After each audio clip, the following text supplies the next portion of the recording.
The other thing I wanted to hit, and I am super curious on your take on this one. So Doha gets attacked. Qatar vassals harder, apparently, sees Marco Rubio, where Marco Rubio goes to Israel first and then immediately goes to Qatar and say, hey, I need you to restart negotiations. Will Qatar do this? Who knows? The interesting part, though, was after the Islamic or the Arab Islamic Summit took place, I think you had like 58 nations. Some were more strident than others, but ultimately they sent out a strongly worded communique without doing anything. Saudi Arabia, though, immediately the news comes out that Saudi Arabia has a strategic defense pact with Pakistan, and that if one is attacked, the other one is attacked, meaning both would have to respond to any attack that either one of those countries take. This is fascinating in the context that they just fought a war with India. And this is fascinating in the sense that Doha just got attacked, and all of these Gulf states got their realization that the United States, under no circumstances, will protect them. And as you pointed out in the last time we spoke, that ultimately they want Jewish supremacy in the region for all of these states, especially since Israel has a nuke or nukes. Give me your take on this. Is there something deeper to this? Or is it, because the argument that's being made is this is purely about Israel, that Saudi Arabia realizes that it's vulnerable, that greater Israel goes through Saudi Arabia, and that because they have nukes, that they can't fight a straight war in the way that Iran fought that war, and they needed someone else with a nuclear shield, that nuclear shield being Pakistan. Is there more to this that we may be missing on this? Yeah, I think it's actually the total opposite, that this is a threat to Iran. Please explain. Yeah. This is a threat to Iran, not to Israel. Okay, because there was all that talk about number one, if Israel nukes Iran, would Pakistan provide the nuclear cover and protection to Iran by retaliating? And so what we're seeing right now is that, remember, the last elected Prime Minister of Pakistan, Khan, was removed by a military coup, because he was getting close to Iran and to Russia, where he refused to condemn the war in Ukraine. And Khan was a Shia. Okay, there's a huge Shia population in Pakistan, and they are isolated, all because of Saudi money. I mean, the Saudis have financed specifically the Pakistani intelligence services. They finance part of the military, all to counter Iran's influence inside Pakistan. And also, another thing that you should remember is that the father of the Pakistani nuclear weapon built the nuclear weapon and the whole program and the missiles with North Korea, Syria, and Iran before he was, taken out by the Americans. Okay, and so there's a battle to make sure that Pakistan stays within Saudi and CIA control, not to go either to patriotic and or pro-Iran factions within Pakistan. And this is really a warning to Iran not to attack Saudi. It's not about Israel attacking Saudi at all. And the Americans are happy probably about this. Really? But I understand. I never accepted that Saudi Arabia and Iran had a rapprochement, at the very least not in earnest, especially considering that all of these states low-key accepted Israel's attack on Iran, if not helped and allow it to go through their airspace and help knock down the missiles that were coming towards Israel. So I do get that part.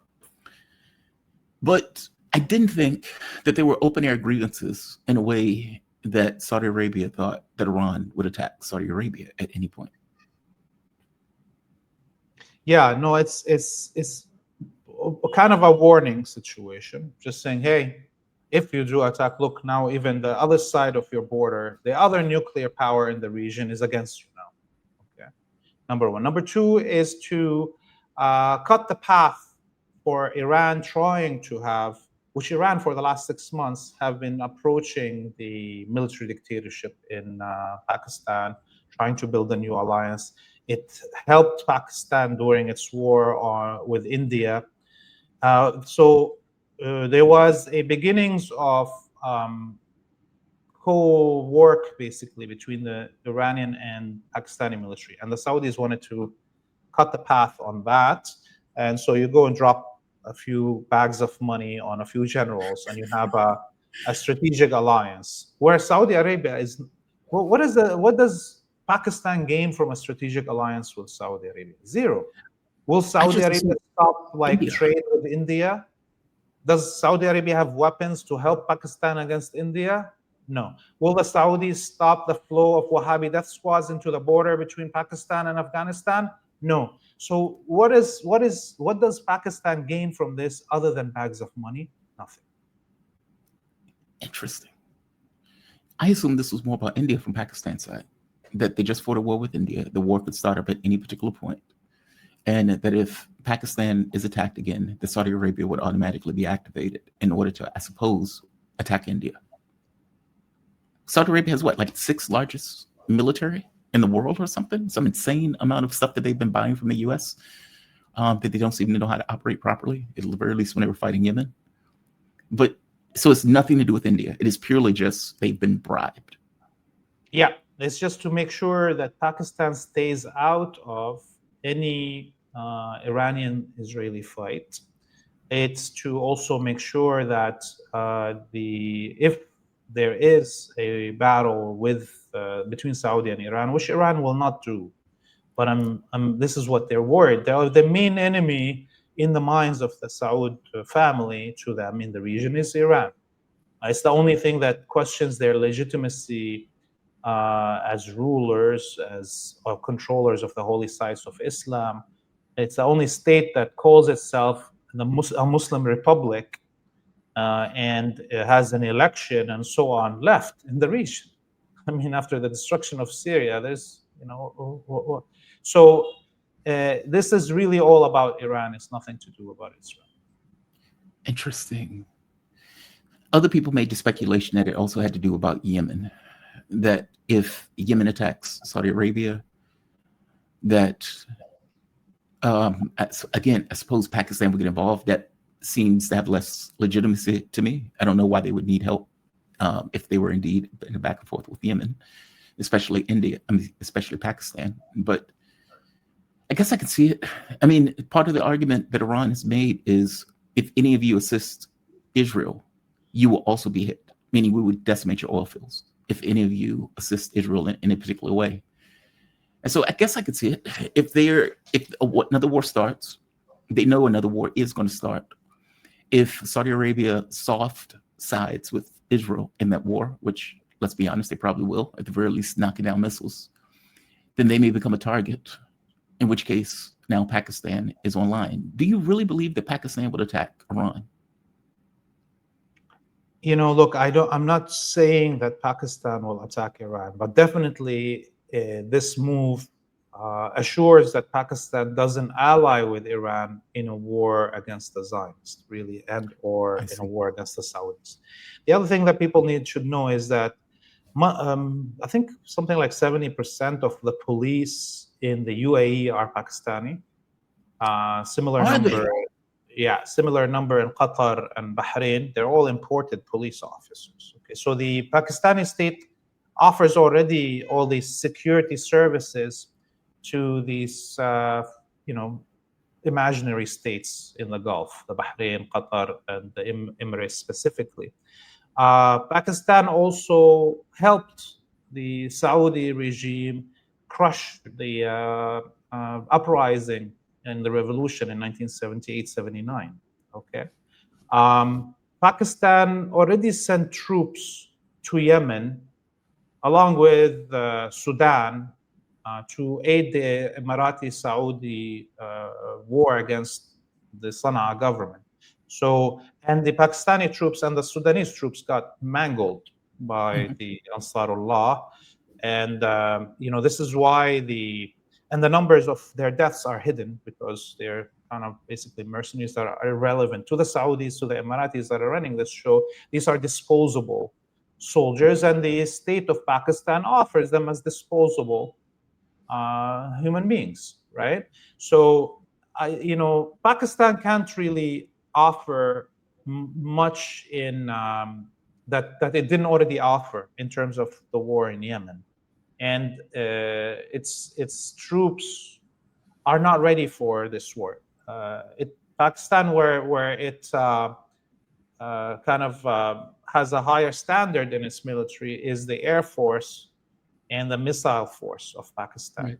And it's very hard to, fly your jets all the way to Yemen and, back and forth. They will need all those tankers as the Israelis do. And even, so I don't see that Pakistan also will move its jets to fight Yemen because it will need them to protect its flank with India. So that's India, not something that I Iran. expect to happen. But maybe they'll send like frontline fodder to die for the Saudis and the Emiratis. Where did this relationship between the Saudis and the Pakistanis come from? Well, at the end of the British rule, the British wanted to make sure that India is split. Okay, and the Sauds were brought in, to finance the Islamic movement in historic India, to create a schism. Okay, and of course, that was, in my mind, expected. But what was also a mistake on behalf of the the not Gandhi, Nehru. Nehru, the first prime minister of India, what became India, made the mistake of he played that sectarian game, right?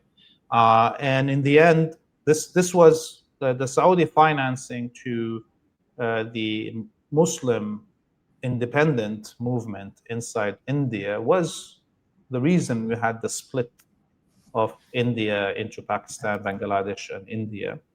And much of those, sectarian wars and troubles between India and Pakistan are all financed, by the Saudis.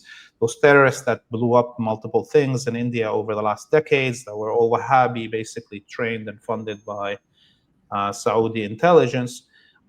This is all to make sure that India doesn't develop the whole subcontinent, not only India as a state, and cannot, become another pole like China that could compete with the West. And so that's where the beginning of the relationship between Pakistan and Saudi Arabia is, and then it carries on to the Wahhabi death squad hordes fighting the Soviet Union in Afghanistan, that all went through a partnership between the Saudi and Pakistani intelligence and military to build up a Bin Laden network that fought the Soviets, and on and on and on. This is what it is. So that relationship has existed for years. And why now, though? Like, why come up with this contract now? So the Doha thing is just coincidence. It has nothing to do with. And I'm sorry if it sounds like I'm asking the same question over and over again. I think the biggest driver to why now was because of that increased activities between the Iranian state and military and the Pakistani state and military during and after both the 12-day war between Iran and the Zionist colony and the war between Pakistan and India. Again, look at this. Kashmir, which is a big issue, right? For Kashmir is mainly Shia. This is the only reason that you don't see the Saudis instigating terrorist attacks in the name of Kashmir, because they're Shia. They want them to be slaughtered. They want them to be oppressed. And this is what Pakistan also sometimes has a conflict in. It wants to liberate Kashmir, but the Saudis don't allow them to use the Wahhabi death squads that their intelligence is gathered in Pakistan to help in the liberation of Kashmir. And the Saudis don't want any funding and armaments to come from Iran through Pakistan to Kashmir to help in the liberation. So in a way, almost Pakistan is willing to watch its own citizens and its own land to remain occupied by the Indians because the Saudis say so. But if a war takes place, which it will, between Iran and Israel, it's only a matter of time. That doesn't stop the Pakistanis from aiding, supporting, doing some way to assist, especially if Saudi Arabia stays out of it. I hope that makes sense. I get your point that part of this and the reason that they're doing this has everything to do with this notion of you're getting too close to Iran. We need that to stop. Here's a bunch of money. We need you to sign a defensive contract with us. And if a war ever sparks off where, let's say, Iran hits our oil fields, you would immediately, ideally, under the terms of the Defense Pact, somehow get involved. I get that. But let's say Saudi Arabia doesn't get involved, and it's between Israel and Iran. That doesn't stop Pakistan, or does Saudi Arabia just not care at that point? But you would think that the U.S. would care. Like, meaning the U.S. has a very close relationship with the Pakistani military. This is a lot of chess, five-dimensional chess, in regards to what each side wants politically, militarily, and the things that they're doing to try to get what they want in this case. Well, yeah, Imran Khan was, I think the courts just ordered his release. We'll see if he gets released. He's not. And if he gets released, that's the biggest blow to the Americans and the Saudis and the Israelis in Pakistan if he gets back in power. Because he would have done something differently, correct? Like he would have been more aggressive in assisting Iran in any kind of conflict like this. Or do you think? I think it would have been aggressive on Gaza even. This is the difference. And Imran Khan would have had also the population behind him. Yeah. This is why they need the military junta to stay in power as long as possible in Pakistan. They will not allow an election to happen in Pakistan because they're scared that even if Imran Khan is not allowed to run, that somebody similar to him will take power and will shift the positionality of the state. So, you know, I personally don't think that Iran will attack Saudi, and if we get back to a open war between the Zionist colony and Iran, I don't know where Pakistan will stand. As long as there's this military dictatorship there, I don't see them aiding Iran at all in a war. When they were giving voice to it, so they were just giving voice because their population was so against Israel. Is that what it was? I mean, because that was the way I felt about Qatar. They protested very loudly. Look at our military armaments. Oh, we're very angry that Israel did this. But ultimately, it didn't matter at all. And they knew the United States was involved, and yet Rubio showed up in Qatar. So it's a lot of this stuff, just loudly proclaiming, loudly protesting because of their populations being completely against what either the political dictatorships are, their direction. Like, to explain what I mean by this, during the war, where Iran and Pakistan were going back, when Iran and Israel were fighting, Pakistan was very loudly putting out statements like, if you need a nuke, we'll give you a nuke. We got your back. We're supporting you all the way. We're backing you 100%. Is that just for the population consumption? Yeah, I think on the one hand, but it's also, I think there was warnings to Israel not to use a nuclear weapon on Iran, nor to cause a nuclear fallout from an attack on a nuclear reactor in Iran, because that nuclear fallout would have covered much of Pakistan.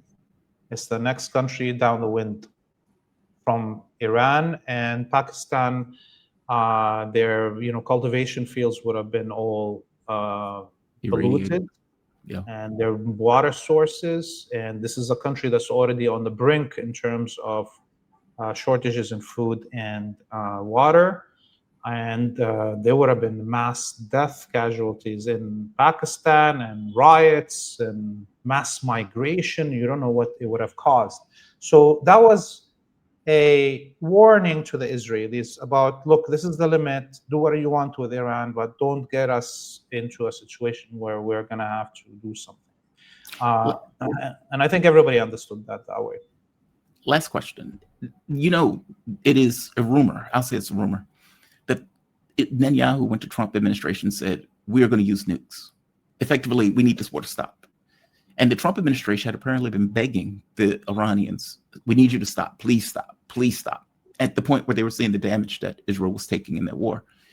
And Netanyahu goes to Trump and said, we're going to use nukes if you don't do something. In which case, the United States tells Iran, hey, we're going to bomb your sites, effectively get your nuclear material out, and we'll allow you to bomb us, so we call it a day. Did you hear that? And do you believe that story? Look, there was finally all this satellite imagery coming out of the sites that Iran and Yemen targeted in the Zionist colony over the either the 12-day war or over the various truthful promise 1, 2, and so on, and the Yemeni actions. And there's mass destruction in the military sites of the Zionist colony, mass destruction. And so the effectiveness of the American and Israeli air defenses by the 6th or 7th day in the war had fallen down to 40% effectiveness of shooting down. And so by the 12th day, it was much lower, something like 20-somewhat%. So a few more days, there would have been zero possibility of intercepting the projectiles fired by the Iranians. So yes, it was a very desperate moment for the Israelis. And yes, the Israelis did tell the Americans that they're getting to a point where they're going to have to use a nuclear weapon. Otherwise, there's no deterrence anymore. And yes, the Americans did inform the Iranians that they're going to attack these specific sites, get your stuff out of it, because by that point also Pakistan said nuclear fallout means nuclear war to the Americans, to everybody. If we're irradiated, we're going to irradiate Israel too, right? Wow. And so I think, all of this, of course, will be at one point proven through the archives that will come out, Yeah.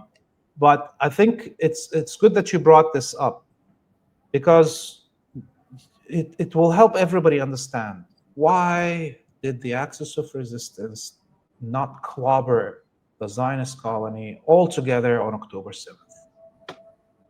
And the logical answer is because we would have all been living right now a nuclear winter. Okay, so the only thing that the Axis of Resistance can do is drag this as long as possible until the Zionist colony collapses internally and or its external support collapses, and therefore it ends by itself without getting us to that nuclear winter situation where all of humanity is dead. Laith, you're always awesome. I always learn something in these conversations, which is why I enjoy having it with you. Thank you for this, man. I really do appreciate it. Laith Marouf, award-winning multimedia producer, media policy law consultant. You can find him at Free Palestine TV on Twitter, and also freepalestine.video on the web. You have a safe day, man. Thank you for this, Laith. See you soon. All righty. Bye-bye. All right.